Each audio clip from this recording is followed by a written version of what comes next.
পৃথিবীর জমিনের মাঝে আল্লাহর নবীর একজন সাহাবী দেহিয়াতুল কালবি রাদিয়াল্লাহু তাআলা, জানেন আপনারা, তান এমন হৃদয় বিদারক এত বড় অপরাধ করার পরে আল্লাহ তান্ডে মাফ করে দিলা।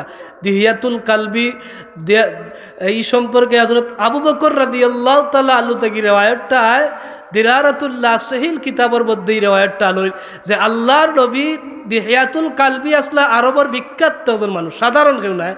বিখ্যাত বলতে তাই একজন সর্দার আসলা, তান অধীনে 700 ফ্যামিলির মানুষ আসলা। কয়শো জুড়ে হোকা নবীজি আল্লাহ কি দোয়া করতো আল্লাহর কাছে, আল্লাহুম্মা হদিনি দেহিয়াতুল কালবি, ও আল্লাহ দেহিয়াতুল কালবিরে হেদায়ত দেও। আল্লাহ দেহিয়াতুল কালবিরে তুমি মুসলমান বানাইলা। আল্লাহ নবী কিছু মানুষের লাগি জমিনে দোয়া করছিলা, এর মাঝে একজন হইলা দেহিয়াতুল কালবি, একজন হইলা উমর, ইলা আসলা কজন। দেহিয়াতুল কালবি রাদিয়াল্লাহু তাআলা 700 ফ্যামিলি তান আন্ডারে রাসূলুল্লাহর উচ্চ হইল। যদি দেহিয়াতুল কালবি মুসলমান হয়ে যায় তে 700 ফ্যামিলি মুসলমান হওয়ার সম্ভাবনা আছে। কারণ সর্দার যে ভাই হলো ভাই, রাজা যে ভাই প্রজাও ভাই না। আল্লাহ নবী দোয়া করলাম দেহিয়াতুল কালবিরে আল্লাহ যেন মুসলমান বানাইলা। 700 মানুষের তাইন সর্দার আল্লাহ মুসলমান তান্ডে কবুল করলা। জিবরিল আমিন দে দি ফাটাইলা, আল্লাহ রাব্বুল আলামিনে খবর পাঠাইলা, নবী গো দাহিয়াতুল কালবি ইসলাম ধর্ম গ্রহণ করবা। আল্লাহ তালদে হেদায়ত দাল করিলাইছিল। রাসূলুল্লাহর খেদমত দাহিয়াতুল কালবি আইছিল ইসলাম ধর্ম গ্রহণ করার লাগি। আল্লাহ নবীর চাদর মুবারক বিছায়া দেল, চাদর মুবারক রে দাহিয়াতুল কালবি আর বইন্না আতর মধ্যে লইল আর চুমা খাইল আর হল ইয়া রাসূলুল্লাহ এই চাদর মুবারক আমার মতো দেহিয়াতুল কালবি বুয়ার যোগ্য না। নবী গো আপনার খেদমত আইছি, আমি কিলা মুসলমান হইতাম আরে ও বিষয়টা বাতাইয়া দেখা, কিলা খান আমি অর্জন করতাম। রাসূলুল্লাহ ডাক দেয়া কইল দেহিয়াতুল কালবি রে তুমি পড়ো লা ইলাহা ইল্লাল্লাহু মুহাম্মাদুর রাসূলুল্লাহ, তুমি ও কলিমাটা পড়িলাও।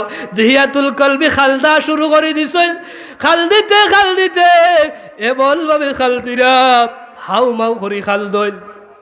নবীজির গায়ে খাদ্য খেলে ওগু ফড়ো ইয়া রাসূলুল্লাহ, ইগু ফড়িয়া আমি কিতা করতাম, আল্লাহ আমারে মাফ করবালি, আপনি আমার সম্পর্কে জানলি আমি কত বড় অপরাধী, এই জগতের মাঝে আমার মতো অপরাধী নাই। রাসূলুল্লাহর খেদমত তাই অপরাধের কথা বর্ণনা করল আর কইল ইয়া রাসূলুল্লাহ লা ইলাহা ইল্লাল্লাহু মুহাম্মাদুর রাসূলুল্লাহ, এই কলিমাটা পড়লে আল্লাহ আমারে মাফ করবালি, আমার যত সহায় সম্পত্তি আছে আমি সব আল্লাহর রাস্তায় ব্যয় করব। নবী গো আমি কওমর সর্দার, আর জাহিলিয়াতের যুগ আমার বসবাস, মেয়ে সন্তান লইলে জীবন্ত কবর, আর আমি হইলাম সর্দার। আমার আল্লাহ এক করিয়া এক রেওয়ায়ত 70 জন মেয়ে সন্তান দান করছিল, আর আরেক রেওয়ায়ত 7 জন মেয়ে সন্তান দান করছিল। তাইলে কইল ইয়া রাসূলুল্লাহ একটা করিয়া সমস্ত কন্যা সন্তান রে জীবন্ত কবর দিলাম গো ইয়া রাসূলুল্লাহ। আর শেষ সময় আমার একটা সন্তান, আমি ব্যবসার উদ্দেশ্যে গেছি, আমার স্ত্রী গর্ভবতী, আমার প্রায় 3 বছর পাড়ি দিয়া 4 বছরও পড়ছে। ইয়া রাসূলুল্লাহ আমার সন্তানটার নাম হইল জামিলা, এই জামিলারে আমি 4 বছর পরে আইলাম। এই অবস্থায় আইয়া যখন দেখলাম না লম্বা আমি ছোটো করি হইলাই, আমি আর সহ্য করতাম পারলাম না, কারণ আমি কওমর সর্দার। আমার মেয়ের জামাই অমুক হইব তমুক হইব, আর মানুষে কইব দেহিয়াতুল কালবির মেয়ের জামাই, এটা তো অপমানজনক কথা, এটা তো সহ্য করতাম পারি না। নবী গো এক করিয়া সব রে জীবন্ত কবর দিলাম, আর দেহিয়াতুল কালবি কইলা আমার জামিলা এর চাইতে সুন্দরী রূপসী, চেহারার মধ্যে এত সৌন্দর্য, চকুর মধ্যে মায়া, মুখের মধ্যে মায়া। আমার স্ত্রীটা আমার এই বাচ্চাটারে বড় হেফাজত করে লালন পালন করলো।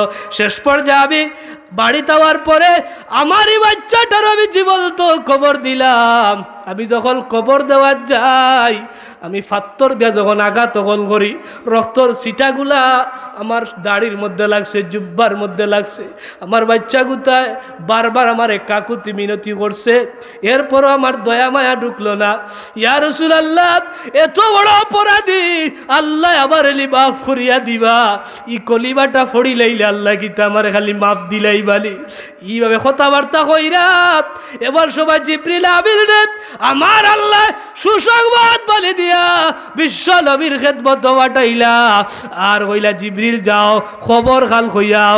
জিবরিল আমিন আয়া কইলা ইয়া রাসূলুল্লাহ দিয়াতুল কলবি আপনার কাছে তাল অপরাধের কথা বললো না খড্ডালি। দিয়াতুল কলবি 60 বছর কুফুরির জিলদেগি খাটাইলাম, এত বড় অপরাধ করলাম, 60 বছরের কুফুরের জিলদেগির গুনাহ আপনি নবীজি যে কলিমা আতালে শিখাইয়া দিরা, এটা যদি একবার পড়লে ইখলাসের সহিত আল্লাহ মাফ করিয়া দিবা। আল্লাহ 60 বছরের কুফুরের জিলদেগির গুনাহ যে আল্লাহ মাফ করিয়া দিলাইবা। দিয়াতুল কলবি তাল সন্তান হলরে জাহিলিয়াতর যুগর কারণে জীবন্ত কবর দিছল তান্ডে গীতা আল্লাহ ই গুনাহ গীতা মাফ করিয়া দিতা নানি। রাসূলুল্লাহ খালদা শুরু করল, দিয়াতুল কলবিও সামলে ডাক দিয়া কইলা রে ও দিহিয়া, আল্লাহর পক্ষ থেকে সুসংবাদ আইছে, 60 বছরের কুফুরের জিলদেগির গুনাহ তোমার মাফ করিয়া দিলাইলাই কলিবাটা পড়ার কারণে।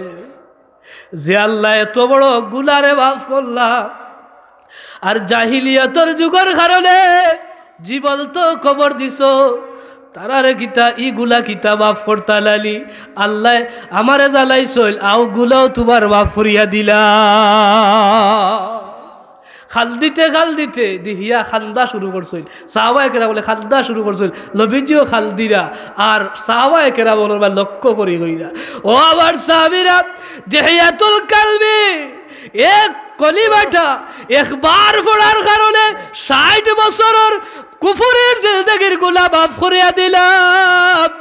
70 জন কল্লা সন্তানের জীবন্ত কবর খরচল ই গুলাটা মাফ করলা রে। লা ইলাহা ইল্লাল্লাহু মুহাম্মাদুর রাসূলুল্লাহ ই কলিমাটা একবার পড়ার কারণে যদি আল্লাহ তার এত বড় অপরাধীরে মাফ করিয়া দিলা, আমার উম্মতের মাঝে যে উম্মত গুনাহ করিয়া গুনাহগার উম্মত যদি ই কলিমাটা পড়িয়া আল্লাহর দরবারে যদি তওবা করিলে রে, আমার গুনাহগার উম্মত রে কিতা আল্লাহ মাফ করতে লাইলি।